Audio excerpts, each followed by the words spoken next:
ஓம் முருகா போற்றி. நாளை வெள்ளி கார்த்திகையில் நீ மனதில் நினைத்த காரியங்கள் எல்லாவற்றையும் கைகூடி வரப்போகிறது என் செல்லமே. இந்த முருகப்பெருமான் சொல்வதை கேட்டு நிம்மதியாக தூங்கு. நான் சொல்வதை கேட்பதற்கு முன் முருகனுக்கு அரோகரா, கந்தனுக்கு அரோகரா, பழனி முருகனுக்கு அரோகரா என்று பதிவு செய்துவிட்டு நான் சொல்வதை கேள். நிச்சயமாக நீ மனதில் நினைத்த காரியங்களை எல்லாவற்றையும் இந்த முருகப்பெருமான் நிறைவேற்றி தருவேன் உனக்கு. உன்னை கோபப்படுத்துவது ஒருவருக்கு இன்பத்தை தந்தால் பதிலுக்கு நீ கோபப்படாமல் இருக்க கற்றுக்கொள். ஏனென்றால் அதுவே உனக்கான இன்பத்தையும் அவர்களுக்கு மன உளைச்சலையும் தரும். உன்னை இகழ்ந்து பேசுபவரை ஒருபோதும் சபித்து விடாதே. உன் முன்னேற்றத்திற்கு வழிவகுத்து கொடுப்பதே அவர்கள்தான். உனக்கு முக்கியத்துவம் குறைவாக உள்ள இடத்தில் நீயாகவே முற்றிலும் விலகிவிடு. அந்த இடத்திலிருந்து விடு. அதுவே உன் மரியாதையை உயர்த்தும். உன்னை தரம் தாழ்த்தி பேசுபவர்களுக்கு புரிகிறதா? நீ விளக்கம் அளிக்காதே. அதை அவர்கள் சிறிதளவும் ஏற்கப் போவதில்லை. ஏனென்றால் உயரத்தில் உதிக்கும் சூரியனை கண்டு தெருநாய்கள் குறைத்து கொண்டுதான் இருக்கும். அதற்கு சூரியனின் உயரம் தெரியாது. புரிகிறதா நான் சொல்கிறது?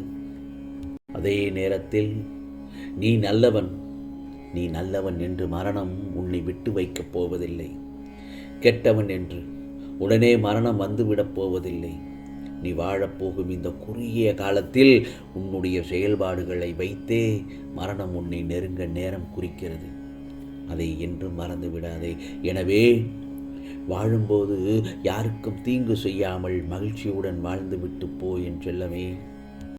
முன் பிறவிகளில் நீ செய்த நல்ல கர்மாக்கள் இன்பமாகவும் கெட்ட கர்மாக்கள் துன்பமாகவும் இந்த பிறவியில் உன்னை நோக்கி வந்து கொண்டிருக்கிறது. அதில் இன்பத்தை மட்டும் உனக்கு விட்டுவிட்டு உன்னை நெருங்கும் துன்பங்கள் அனைத்தையும் நான் வாங்கிக் கொள்கிறேன். காரணம், நீ என்மேல் வைத்திருக்கும் நம்பிக்கையும் பொறுமையும் தான் என் செல்லமே. நான் சொல்வதை சற்று கவனமாக கேள். மற்றவரை பார்த்து நீ ஒரு கடும் சொல்லை சொல்வதற்கு முன் இந்த உலகில் வாய் பேச முடியாமல் வாழ்பவர்களை நினைத்துப்பார். உனக்கு கிடைக்கும் சாப்பாட்டை குறை கூறும் முன் இந்த உலகில் ஒருவேளை சாப்பாட்டிற்கே வழி இல்லாமல் இருப்பவர்களை நினைத்துப்பார் என் செல்லமே. உனக்கு அமைந்த கணவரையோ மனைவியையோ குறை கூறும் முன் இந்த உலகத்தில் வாழ்க்கை துணை அமையாமல் அதை எண்ணி தினமும் வருந்துபவர்களை நினைத்துப்பார். உன் குழந்தைகளை குறை கூறும் முன் இந்த உலகில் குழந்தை வரம் வேண்டி தவம் கிடப்பவர்களை நினைத்துப்பார். ஆகவே நீ வசிக்கும் வீட்டை குறை கூறும் முன் குடியிருக்க வீடில்லாமல் வீதிகளில் வசிப்பவர்களை நினைத்துப்பார். உனக்கு கிடைத்த வேலையை குறை கூறும் முன் இந்த உலகத்தில் வேலை கிடைக்காமல் கஷ்டப்படுபவர்களை நினைத்துப்பார். இதை நான் சொன்னதை சற்று மனதில் திருப்பி திருப்பி கேட்டுக்கொண்டே இரு. நீ மற்றவர்களுக்கு யாரையும் குறை சொல்லவோ, நீ வேலை செய்யும் இடத்தில் அந்த வேலையை குறை சொல்லவோ, உன் மனைவியையோ உன் குழந்தைகளையோ யாரையும் திட்டுவதற்கு உன் மனது வராது. பொறுமை காத்திரு என் செல்லமே. ஆகவே வெற்றிகரமான வாழ்க்கையை விட மன நிறைவான வாழ்க்கையே சிறந்தது. மகிழ்ச்சி பணத்தால் கிடைத்தாலும் மன நிம்மதி என்பது அன்பானவர்களால் மட்டுமே கிடைக்கும். நீ ஏழையாக இருந்தாலும் மனதில் பணக்காரனாக இரு. பணக்காரனாக ஆன பின்பு நடத்தையில் ஏழையாக இரு. எவ்வளவு பணத்தை சம்பாதித்தாலும் உனக்கென ஒரே ஒருவரையாவது சம்பாதித்து வை. ஏனென்றால் பணம் உன்னிடம் பேசாது. நீ பணத்திடமும் பேச முடியாது. புரியுதா என் செல்லமே? ஏதோ ஒரு வகையான சூழலில் வாழ்க்கையில் நீ அனைத்தையும் இழந்து தனியாக நின்றபோது உன்னை தேடி வந்து உதவி செய்தவர், அதே சூழ்நிலையில் நீ ஒருவரை தேடிச் சென்று உதவி கேட்டும் வெற்று காரணத்தை சொல்லி உனக்கு உதவி செய்யாமல் உன்னை தட்டி கழித்தவர், இந்த இருவரையும் உன் வாழ்நாளின் இறுதி வரை நீ மறந்துவிடக்கூடாது என் செல்லமே. ஆகவே நீ பூர்வ ஜென்ம கர்ம வினைப்படி இந்த மானிட பிறவியை எடுத்திருந்தாலும் உனக்கு உயிர் கொடுத்து நீ பூமியில் பிறக்க காரணமாக இருந்த உன் தாய் தந்தைதான் உனக்கு முதல் தெய்வம் என்பதை மறந்து விடாதே. உன்னை 10 மாதம் தன் வயிற்றில் சுமந்து அநேக கஷ்டங்களை அனுபவித்த உன் தாயின் தியாகத்திற்கு முன் கடவுள் சக்தி கூட அடிபணிந்து நிற்கும். இப்பிறவியின் உச்ச நிலையான மோட்சத்தை அடைய மாதா, பிதா, குரு, தெய்வம் இவர்களின் பரிபூர்ண ஆசி தேவை என் செல்லமே.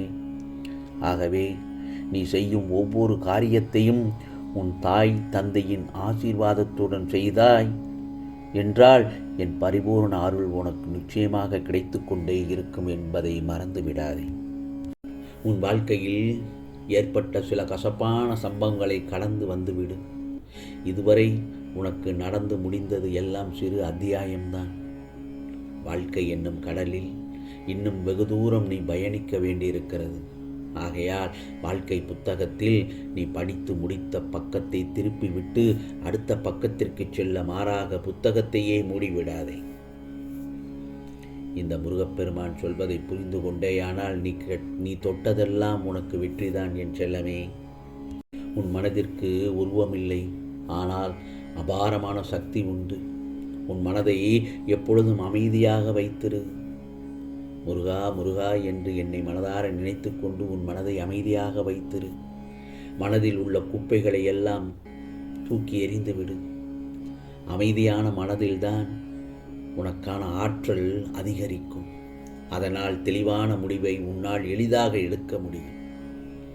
உன் மனதில் நீ ஒன்றை திட்டமிட்டு அது நடக்கும், கிடைக்கும் என்று திடமாக நம்பு. அப்போது உன் மனமே போராடி அதை உனக்கு பெற்றுத்தரும் என் செல்லமே. இந்த பிரபஞ்சத்தில் யாரையும் திருத்த முயற்சிக்காதே. ஏனென்றால் அதற்காக நீ படைக்கவில்லை. முன் ஜென்ம கர்ம வினைப்படி உனக்கு தீர்மானிக்கப்பட்ட கஷ்ட நஷ்டங்களை நீ அனுபவித்தும் எதிர்கொண்டும் அதை கடந்து பயணிப்பது மட்டுமே இந்த பிறவியில் உன் வேலை. உன்னை பார்த்து பிறர் திருந்தும்படி உன் வாழ்க்கையை நீ வாழ்ந்து காட்டு. நீ போய் சேர வேண்டிய இடத்தை இந்த பிரபஞ்சமே பிறகு நிர்ணயிக்கும். யாரும் வெறுக்காத அளவிற்கு உன் வாழ்க்கை இருந்தால், யாரும் மறக்க முடியாத அளவிற்கு உன் மரணம் கூட உனக்கு நல்லபடியாக அமையும் என் செல்லமே. இந்த நிலையற்ற உலகில் நீ எதை மாற்ற நினைத்தாலும் அது நிலைத்து நிற்கப் போவதில்லை.